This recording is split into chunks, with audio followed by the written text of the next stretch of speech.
To build anything that truly lasts, it takes time.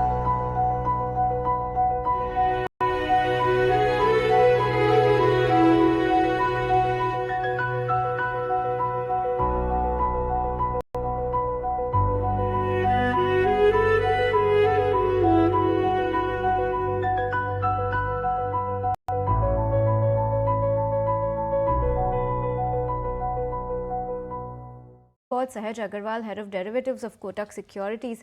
Sahaj, hi, morning, and thanks so much for joining us this morning. What is your general take on the charts right now in terms of some sectors that have been lagging, and that's the entire Nifty IT? Now that the entire earnings overhang is behind us, do you believe that there could be some strength that could be coming back on the charts, or do you believe that we are still in for some more subduedness on the charts? Uh, so, uh, Good morning, first of all. So though I'd like to, have a bullish outlook, but I think data is suggesting otherwise. In fact, I would expect some kind of a consolidation to continue, and the obvious reason that you mentioned is because of the earnings overhang, and it's not just this quarter. I think in the last 2 to 3 quarters also, the results have not been that exciting. The anticipation is that we should see an uptick, but that's not happening yet. And I think on account of that, somewhere or the other, the market is digesting the fact by displaying low momentum and keeping certain sectors under correction. Though there's a lot of value on the table, perceived value, I would say. But because the momentum aspect is missing, these stocks are not performing as per one's expectations. So some kind of a consolidation should continue, and I think till we don't see broad-based uptick in the results season, I would be extremely selective on the market, or I would keep a rather long-term perspective and keep buying the value opportunities with a larger time frame. Sahaj, this dichotomy within banks today, I mean, ICICI Bank and HDFC on one hand, but look at the likes of an AU, Union Bank, Bandhan, RBL, IndusInd Bank, the way they're all getting hammered. What is it that you're making of whether leadership will remain with names like ICICI Bank and HDFC Bank, and whether these weaklings should be shorted further? So yes, I think one has to be extremely selective in the current market setup and the pattern that we are in right now. So as you rightly mentioned, within the banking space, the frontline banks are still managing to sail through, whereas the smaller ones are rather getting hammered even on some account of a negative flavor in their results. I think this is nothing but complementing the fact that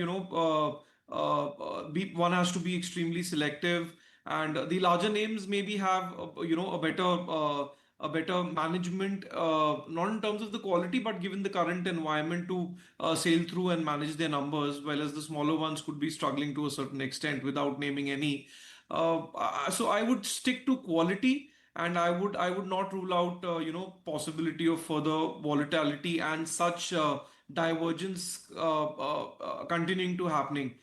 As a matter of fact, not just within the banking space. If you talk about the IT stocks as well, a similar pattern is seen over there, wherein select IT stocks on the front line have not performed, whereas the ones which have managed to give decent results have done fairly well. So all of this, nothing but again comes back to the first question that you asked me, that it's a selective market, broader consolidation, and value will get rewarded, and otherwise you can expect the volatility to remain on the higher side. Right, Sahaj, selective market indeed, but where are you placing your bets amid a market like this, and what are you liking at the moment?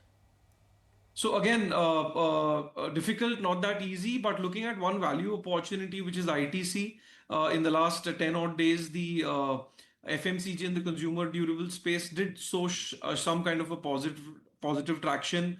Along with that, we do fundamentally believe that the stock is positively placed and poised for a significantly higher levels. And on the trading perspective, also a multi week bottom of around 409 with a short-term target of 440 is what we're looking at. So again, value with some kind of a momentum is what we were expecting to play out over here. And the second opportunity, again from the defensive space, is Syngin. This stock is given a breakout on the daily charts, and currently placed around 655, 657 approximately, would place a stop loss of 640 and a target of 690 on the higher side.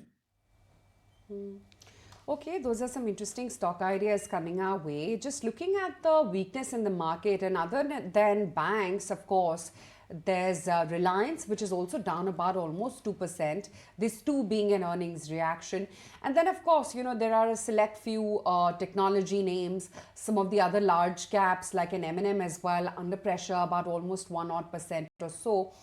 And we're now standing sub the 24,900 print as well. If we can just bring up the Nifty intraday for you, we're currently at 24,888 as we speak right now.